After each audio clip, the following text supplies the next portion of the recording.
नमस्ते बच्चों। मैं मनीषा गोखले आशीष हिंदी क्लासेस में आप सभी का स्वागत है। आज के इस वीडियो में हम चर्चा करने वाले हैं आपकी पूरक पुस्तक संचयन भाग 2 से सपनों के से दिन इस पाठ के प्रश्नोत्तरों पर। तो चलिए शुरू करते हैं। क निम्नलिखित प्रश्नों के उत्तर लिखिए। प्रश्न 1, कोई भी भाषा आपसी व्यवहार में बाधा नहीं बनती। पाठ के किस अंश से यह सिद्ध होता है? उत्तर, कोई भी भाषा आपसी व्यवहार में बाधा नहीं बनती। बचपन में लेखक के कई मित्र राजस्थान, हरियाणा से आकर मंडी में व्यापार या दुकानदारी करने के लिए बसे परिवार से थे। जब वे बहुत छोटे थे तो उनकी बोली समझ नहीं आती थी। कुछ शब्दों पर तो वे बहुत हंसते थे, लेकिन जब वे सभी मिलकर खेलते थे तो सभी एक दूसरे की बात को अच्छी तरह से समझ लेते थे।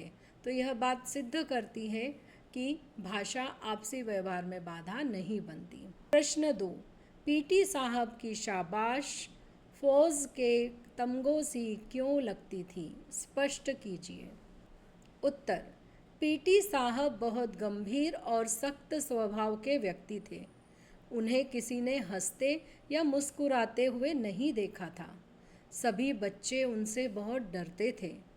अनुशासन भंग करने या छोटी सी गलती करने पर वे बहुत गंभीर सज़ा देते थे, चमड़ी उधेड़ कर रख देते थे। जब स्काउट की परेड करते समय लेखक और उसके सहपाठी कोई गलती न करते तो वे अपनी चमकीली आंखें हल्के से झपकाते हुए उन्हें शाबाशी देते, जो उन्हें फौज के तमगों सी लगती थी, क्योंकि वे जिससे डरते थे और जो हमेशा उन्हें फटकार ही लगाता था, उससे कभी कभार मिली शाबाशी मूल्यवान बन जाती थी। प्रश्न 3, नई श्रेणी में जाने और नई कॉपियों और पुरानी किताबों से आती विशेष गंध से लेखक का बाल मन क्यों उदास हो उठता था? उत्तर, नई श्रेणी में जाने और नई कॉपियों और पुरानी किताबों से आती विशेष गंध से लेखक का बाल मन उदास हो जाता था। इसका कारण यह नहीं था कि गरीब होने के कारण उसे हर साल हेडमास्टर जी द्वारा लाई गई दूसरे बच्चे की पुरानी किताबों से काम चलाना पड़ता था, बल्कि वह आने वाली श्रेणी की कठिन पढ़ाई और नए अध्यापकों की मारपीट के भय से काँप उठता था और उदास हो जाता था। प्रश्न 4, स्काउट परेड करते समय लेखक अपने को महत्वपूर्ण आदमी, फौजी जवान क्यों समझने लगता था?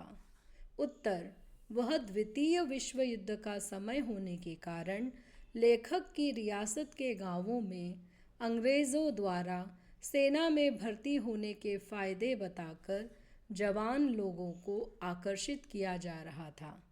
जब लेखक स्काउट परेड में भाग लेता था तो उन्हें भी पहनने के लिए धोबी के द्वारा धुली वर्दी, जुराबें, पॉलिश किए बूट मिलते थे।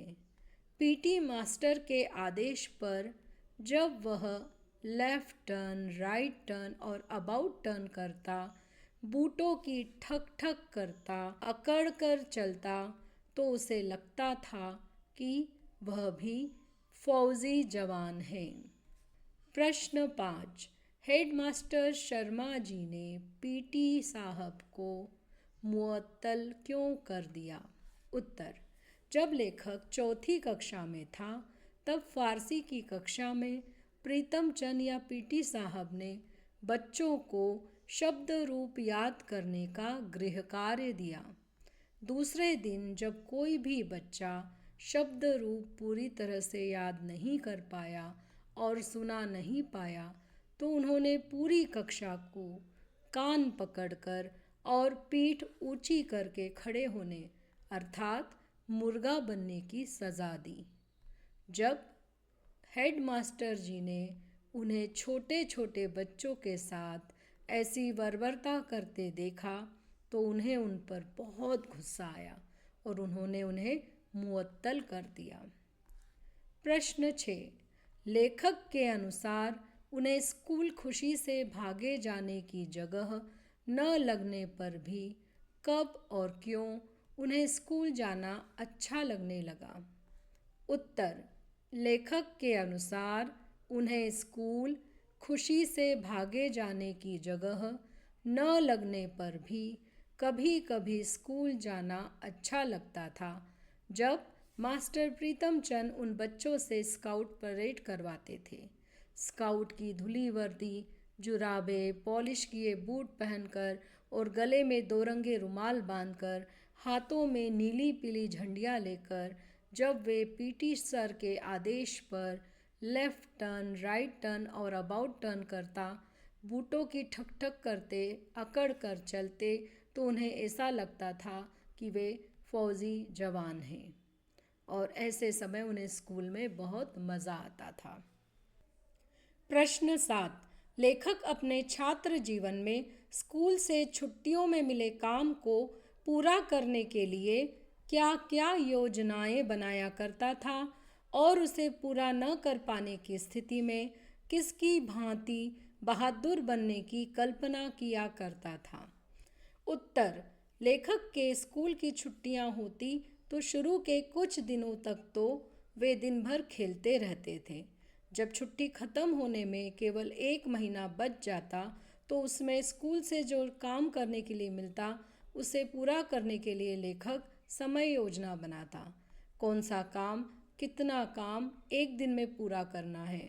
जैसे हिसाब के मास्टर द्वारा दिए गए 200 सवालों को पूरा करने के लिए रोज 10 सवाल करने पर 20 दिन में पूरे हो जाएंगे, लेकिन खेल कूद में लेखक का समय बीत जाता और काम न हो पाता।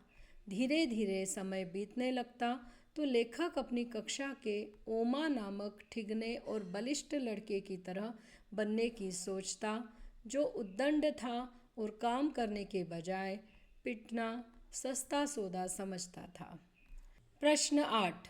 पाठ में वर्णित घटनाओं के आधार पर पीटी सर की चारित्रिक विशेषताओं पर प्रकाश डालिए। उत्तर।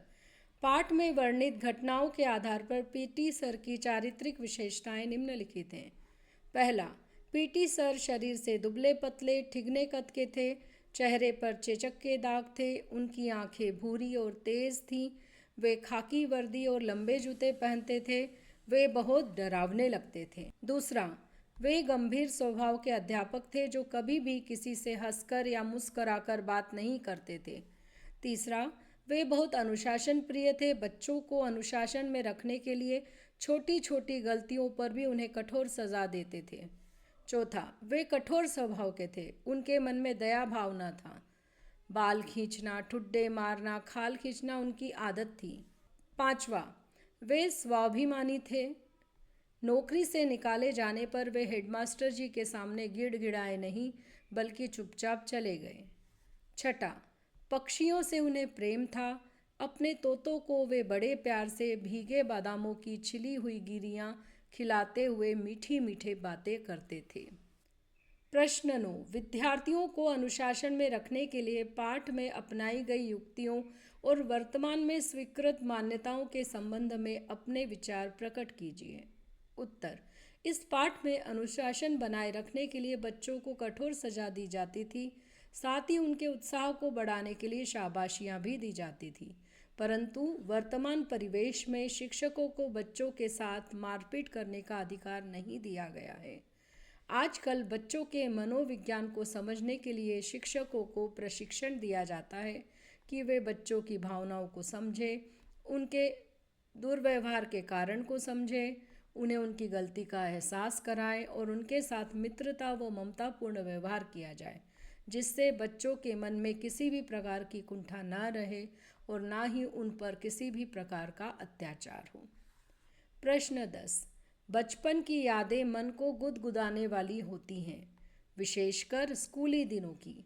अपने अब तक के स्कूली जीवन की खट्टी मीठी यादों को लिखिए। इस प्रश्न का उत्तर आप अपने मन से भी लिख सकते हैं। आपके जीवन में, आपके स्कूली जीवन में कोई घटना घटी हो, मज़ेदार हो, जो आप उसका वर्णन यहाँ पर लिख सकते हैं। थोड़े छोटे मोटे उदाहरण जो सामान्यतः सभी बच्चों के साथ होते हैं वह मैंने यहाँ पर दिए हैं। जैसे उत्तर, बचपन की यादें मन को गुदगुदाती हैं, विशेषकर स्कूली दिनों से जुड़ी यादें। जैसे कभी गृह कार्य न करने पर अध्यापक से कोई बहाना करना, या अध्यापक की आंख बचाकर मैदान में खेलने भाग जाना, या लंच के समय सभी मित्रों का एक दूसरे से मिल बांटकर लंच बॉक्स खाना आदि। प्रश्न 11। प्रायः अभिभावक बच्चों को खेल कूद में ज़्यादा रुचि लेने पर रोकते हैं और समय बर्बाद न करने की नसीहत देते हैं। बताइए। क, खेल आपके लिए क्यों ज़रूरी है? उत्तर, खेल हमारे शारीरिक और मानसिक विकास के लिए बहुत ज़्यादा आवश्यक है। खेल खेलने से हमारा शरीर चुस्त और मन उत्साहित रहता है। खेल खेलने से हम खेल भावना सीखते हैं, मिलजुल कर काम करना, अपनी जगह दूसरों को मौका देना, कठिन परिस्थिति में सही निर्णय लेना, जीत और हार को समान रूप से स्वीकार करना आदि गुणों का भी विकास होता है। हम लोगों से मिलते हैं, सामाजिक प्राणी बनते हैं, इसलिए खेल हमारे लिए बहुत ज़रूरी है। ख, आप कौन से ऐसे नियम कायदों को अपनाएंगे जिससे अभिभावकों को आपके खेल पर आपत्ति ना हो? उत्तर, मैं अपने सभी कार्यों को महत्व दूंगा और उन्हें समय पर पूरा करूंगा। समय पर मन लगाकर पढ़ाई करूंगा। घर के कार्यों में माता पिता की मदद करूंगा। खेलने के लिए एक समय तय करूंगा और उतनी ही देर खेलूंगा जिससे मेरे अभिभावकों को मेरे खेल पर आपत्ति नहीं होगी। अगले वीडियो में एक नया टॉपिक लेकर फिर से हाजिर होंगी। तब तक के लिए धन्यवाद।